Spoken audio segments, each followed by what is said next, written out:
Welcome to Sign with JP. I'm your teacher, JP. Welcome to my classroom. Today we're going to learn some ASL signs having to do with personality traits, and this is part 3. And if you haven't seen part 1 and 2 yet, that's okay. We're just learning new signs, and if you like learning about personality traits, go back and watch part 1 and part 2.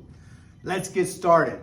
What I want to do is encourage you strongly. I am actually here to teach you sign. That is my goal. It is not just for entertainment purposes only, but actually for some education.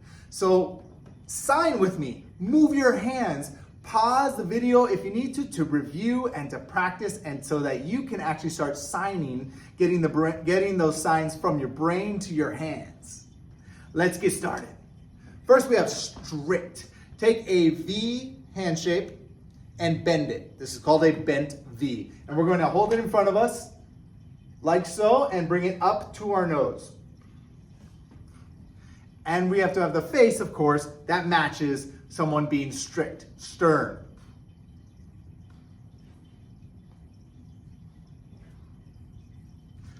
That's right. How about stubborn? Oh yeah, it's one of my favorite signs. So take your hand, put all your fingers together, but put your thumb out. Put that thumb right on your temple, and we're going to bring it down. Close all those fingers like that. Boom. And here's the thing with this sign is that you want to get puffed cheeks and blow out when you do it, like this. Okay? This in ASL is called a mouth morpheme. That means that your mouth is part of the sign and adds meaning to the sign. Stay away from this. All right, and you're like mouthing the word. Get rid of that. In ASL, that's how you know it's ASL, right? And where does that sign come from? Here it is. This sign, or with one hand, means donkey. That's right. Oh, you're making the connection, right? So we have a donkey and we have stubborn.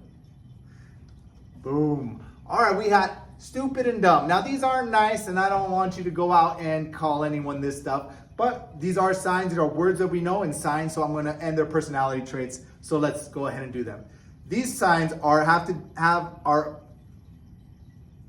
that one, boom, boom. These signs are signed up at the forehead. So dumb, we're going to just take an A hand shape and kind of knock up here on the head. Knock on wood, as people do, right? We're just knocking, that's the sign for dumb, okay? Stupid, we're going to take a V hand shape, palm out, and we're just going to stick it right up on the head. Okay, not down here in front of your face, but touch it up on the head. Boom. That is stupid. Stupid, dumb. Talkative, the person who likes to talk a lot. So what I just said there, likes to talk, that's what we're going to sign. The first part of that is like. Take your hand, put it right on your chest, and we're going to pull it out as we touch our middle finger and our thumb. Okay? So it starts open and it comes out like that. That is the sign like. I like something. Or the person likes to talk. Like. The sign for talk, we're going to use a 4 hand shape, and we're going to touch the index finger right to our chin. Okay? And we tap it there. We just tap it. Okay, so that is to talk or to speak. Now, when you say someone is talkative, you're going to sign likes to talk. That person. And when I'm saying they're talkative, I want to have some facial expressions, some non-manual behaviors, which means what my face and body do, like this.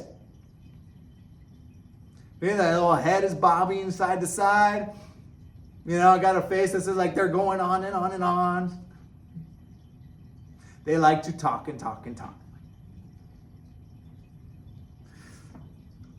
Then we have weird. Weird. Now this has 2 signs. As I always show the one sign, and everyone's like, what about this one? I'm going to show you both. The first one is we're going to do a C hand shape, and it goes across the face. Okay? And when I say face, lower part of the face, from the nose mouth area. Okay? Not up here. Right here. And you'll see this with a little bit more bend or just a whole arm movement. They're both the same thing. Weird. Weird. Make sure your face matches. Okay?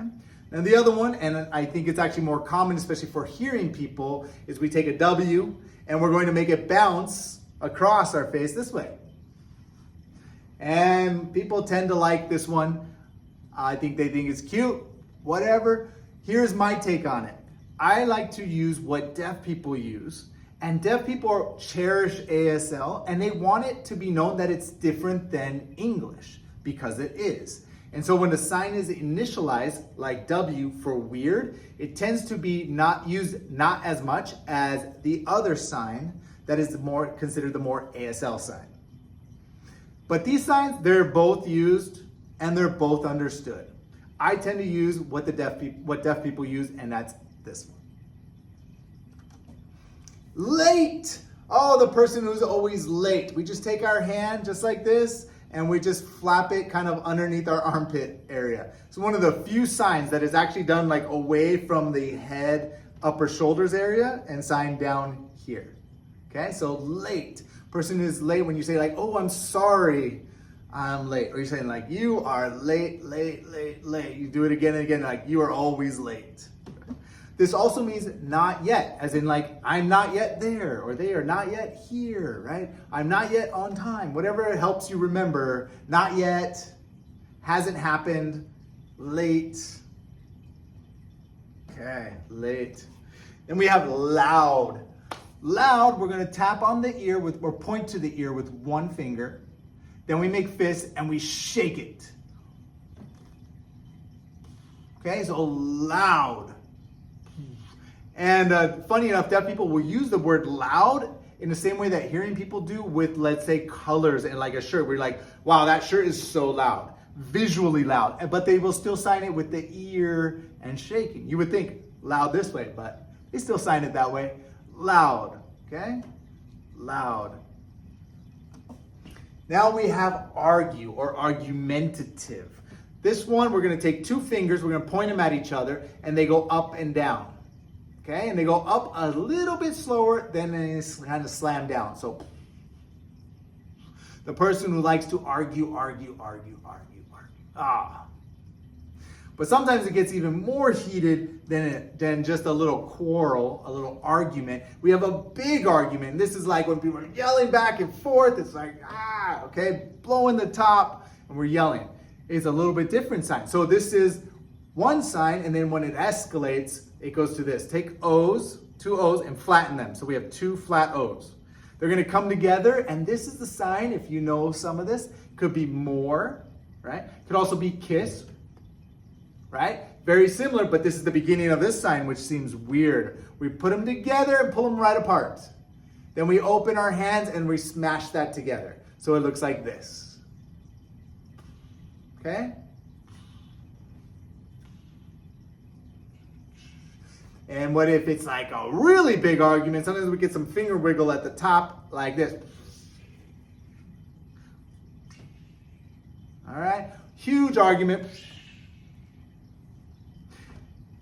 But not yet physical. And this doesn't matter if you're yelling, using voice, using sign, it's a big argument. If it does start getting physical, now we have a fight. So now we got punches and punches, right? And we do it at the same time. So this is a physical fight. So in English, we oftentimes say like, I had a fight with that person, but what we're really meaning is an argument, right? Or if it's an argument, a big argument. And then not until a punch is thrown are we having a fight. A quick word on pronouns. They are very simple in ASL. We just point. So I or me, you, he or she or it. None of those are specified with the pronoun. We just point, okay? And there is no am, are, is, was, were. We don't have those in ASL. So for right now, for today's purposes, you can just drop them. So if you want to say like, I'm strict, you would just, okay? If you want to say, you're weird, right? There's no R in there. There's no your. It's just you, weird. That's how you sign it. Right? You're saying that person's always late.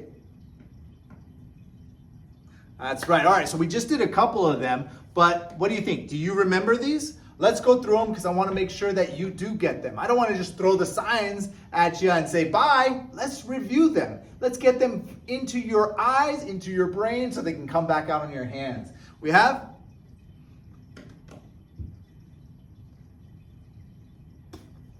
oh, did you do the mouth?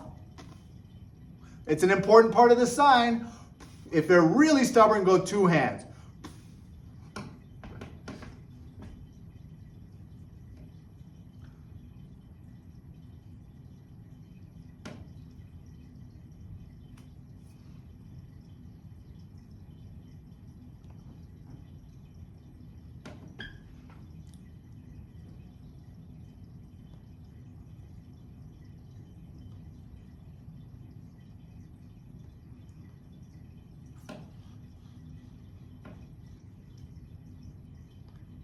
Remember this one?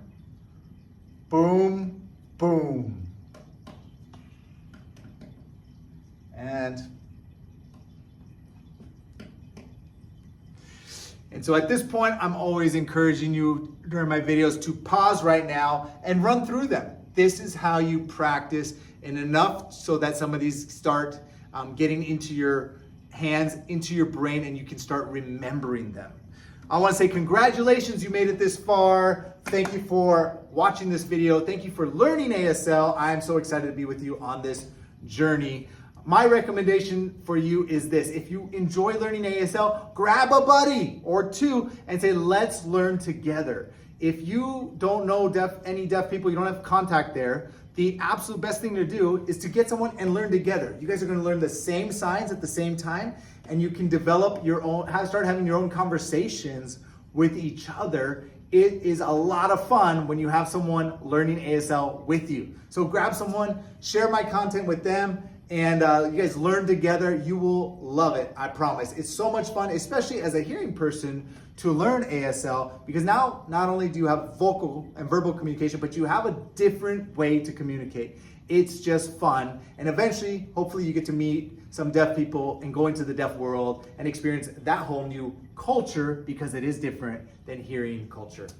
I do have a full course, so if you're like, yes, I love it, feel free to click the link in my bio. You can get free access for an entire week. Explore the course. It goes in systematic way, build lessons building on each other. I have an in-depth finger spelling and numbers course in there as well. Check it out. I want you to do that. Make sure you like, subscribe, hit the bell so that you know when I drop a new video. Thanks again for watching. I'll see you on the next video.